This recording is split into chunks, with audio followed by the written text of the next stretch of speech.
In this video, let's see it is safe to run wheel spacers on your Tesla Model Y. Let's go.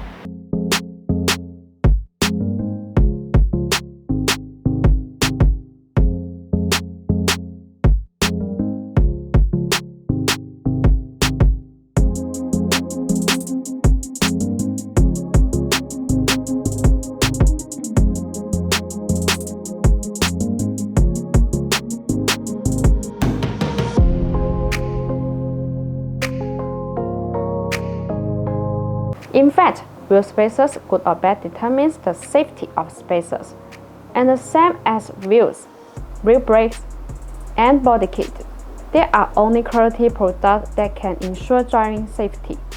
The BONOSS wheel stud and lug nut passed the SGS and TUV test report. The matching lug nut use 40 chrome material by continuously forging process. They have achieved ISO standard grade 10.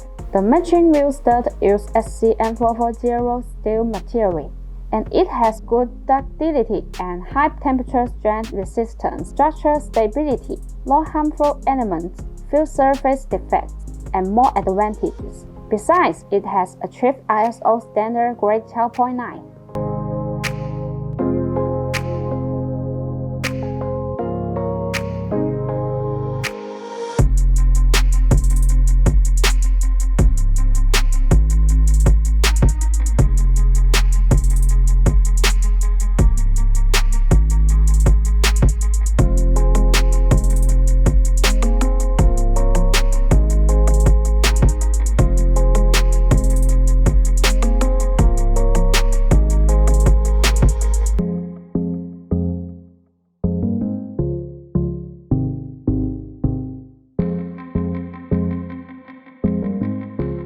If you have any question about the wheel spacers, leave your comments. Thanks for watching and have a great day.